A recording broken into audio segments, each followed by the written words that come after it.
Greetings, citizens of the world. This is an important message from Anonymous about the growing coronavirus pandemic. With each day that passes, thousands more have been confirmed as being infected with the deadly coronavirus, which has recently been given the name Covid-19. For those inside China, this illness has turned life into a dystopian nightmare, where people have just as much fear of their government as they do for the pathogen. Back home in the West, very few people are taking the situation seriously, because from their ivory towers, this appears to be nothing more than just another media hype to drive up clicks and sell advertising space. Sadly, this dismissive attitude is a common response to the growing pandemic among many everyday citizens in the West, but this mentality overlooks the true reality of what has been unfolding in China for the past 2 months. Sure, there have been outbreaks in the past that we can all remember coming and going, but so much about this current outbreak is unprecedented. Never before has a quarantine of this scale been in place, keeping hundreds of millions of people confined to their homes, and shutting down trade and manufacturing for the economic engine of the world. Some skeptics have compared this illness to the flu, yet, military police are walking the streets with hazmat suits, and fleets of trucks are spraying disinfectant chemicals into the sky, which are measures that would only be taken if something very serious and very dangerous was out there. The governments of the world, and international organizations like the World Health Organization do not want people to panic, so they are being very careful with how they present this information to the public, but even these sources have grown increasingly gloomy as the casualty number continues to rise in China. Another important thing to recognize is that the numbers that are being reported from China are not really an accurate representation of what is happening on the ground, and this is something that the CCP admits. There has been a gap in the ability to test and count cases properly. There has been a problem with false negatives, and hospitals have been so overcrowded that they have not been able to admit anyone to determine whether they have the illness or not. Furthermore, there have been countless people who passed away before they were able to get medical care or get tested, and in most cases, these people are not listed in the official count. People who passed away before the illness was identified were simply listed as pneumonia cases, and they were not named in the official count either.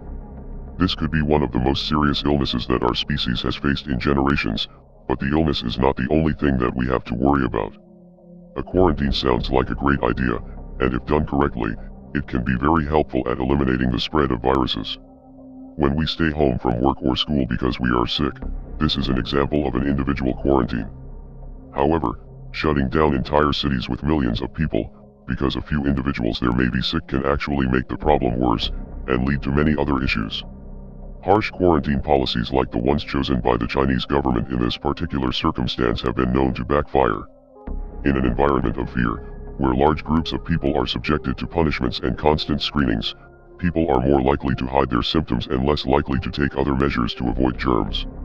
China has a reputation for ruling with an iron fist, but it is very possible that similar measures could be taken in other countries.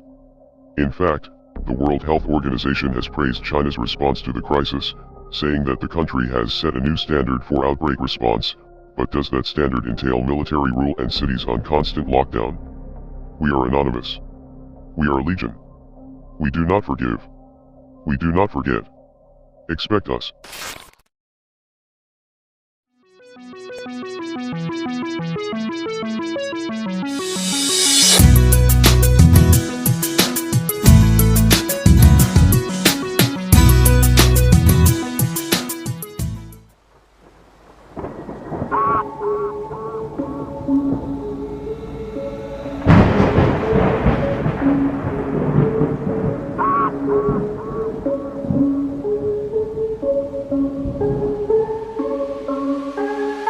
Greetings, citizens of the world. This is Anonymous. The COVID-19 coronavirus has quickly spread to nearly every corner of the planet in just a few months, and the people of the world don't seem to be taking things very seriously until it ends up in their own backyard. The whole world has had at least 2 months to prepare for this, but many people ignored the situation, thinking that it would remain in China and would never have an impact on their personal lives. As quarantines were imposed in China, with cities of millions on lockdown, Westerners condemned the heavy-handed tactics of the Chinese government, and assured themselves that nothing like that could ever happen in their home country. In just a few short months, the situation has changed rapidly, and drastically, with researchers and epidemiologists around the world warning that we could be in for the most destructive pandemic since the influenza outbreak of 1918, which killed between 30 and 50 million people over 2 years and infected roughly 27% of the world's population. As citizens in the West slowly come to grips with the gravity of the situation they are facing, their governments aren't behaving much differently than China. In fact, the World Health Organization has praised China's response to the crisis, saying that the country has set a new standard for outbreak response, and urging other countries to follow its lead in fighting the outbreak. This week, Italy has taken this advice and has placed the entire country of 60 million people on quarantine. People have been ordered to stay indoors throughout the entire country, and large gatherings of any kind have been banned. Even smaller gatherings like funerals have also been banned. At least 50 people in Sicily are facing serious criminal charges after breaking the quarantine order for having a funeral with a loved one. There is also concern that people inside the Italian quarantine zone are being left to fend for themselves. Luca Franzesi, the brother of a 47-year-old woman who died at home, is now trapped in the house with her, and has waited for over a day for authorities to come and help him. He posted a terrifying video to social media pleading with authorities to come and help him. Buonasera a tutti. Sono arrivato al punto di fare questo video messaggio per il bene dell'Italia, per il bene di Napoli. Ieri è deceduta mia sorella, probabilmente per il virus del Covid-19. Sto aspettando risposte dalle istituzioni da ieri sera, nessuno si è fatto avanti. Questo video è molto forte, vi prego di non farlo vedere ai bambini e agli anziani. Io sono costretto con tutto il dolore a combattere questa situazione. Io ho mia sorella nel letto, morta, non so cosa devo fare, non posso darle l'onoranza che merita, perché le istituzioni mi hanno abbandonato. Ho contattato chiunque, al momento non faccio nomi, nessuno mi ha saputo dare una risposta. Sto in attesa della risposta del Cutugno, dal 118, perché ieri sera, sotto mia forzata volontà, l'ho fatta fare il tampone, perché non lo volevano fare. A me il tampone è stato negato, hanno detto devono sapere prima se lei era infetta e poi magari lo fanno a me. Io mi sono messo in autoquarantena, oggi potrei andare dappertutto a diffondere il virus se ce l'ho, perché io a mia sorella, per tenerla in vita, gli ho fatto la respirazione bocca a bocca e nessuno se n'è fregato. Nessuno, le istituzioni, nessuno sta chiamando. La prima è stato il mio medico curante, il medico curante di mia sorella, che se n'è fregata, non è venuto a casa a controllarla. Mia sorella aveva una forma di epilessia, era un soggetto a rischio e se ne sono fregati tutti. Ragazzi, stiamo rovinati, l'Italia ci ha abbandonato.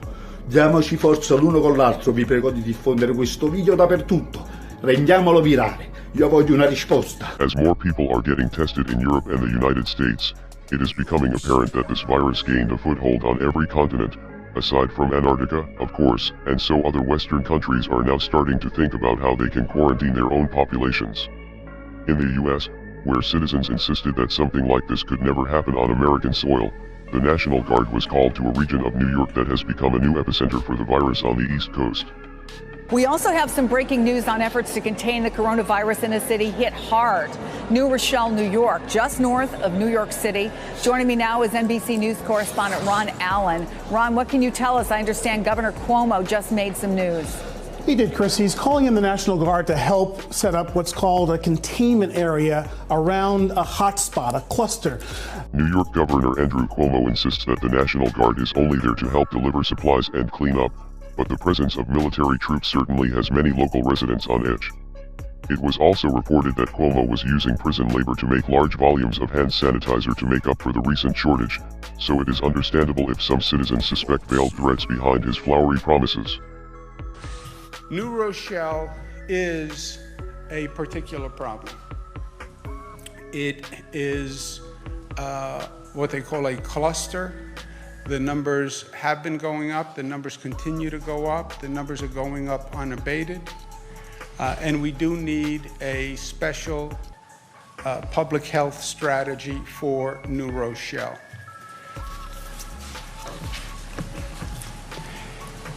What we are going to do is focus on an area, concentric circle, around the situs of the majority of the cases in New Rochelle.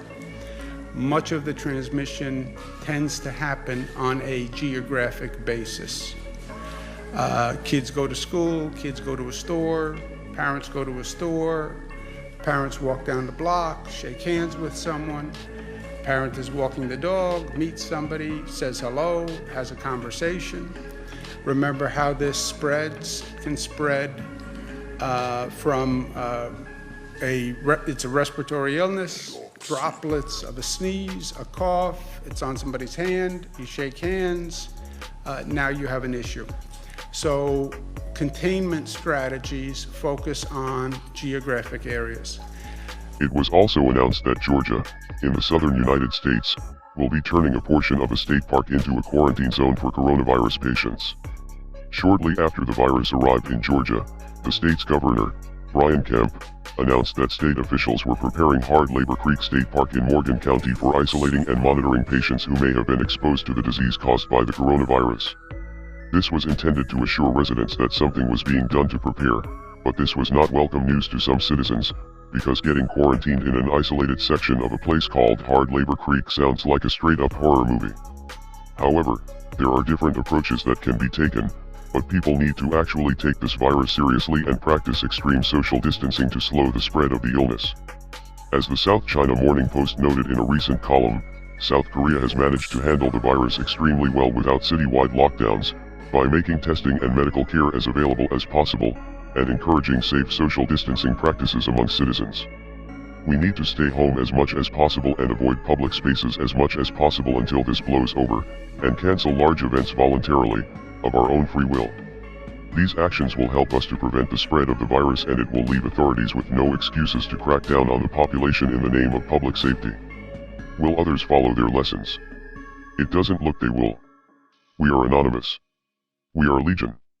We do not forgive. We do not forget. Expect us.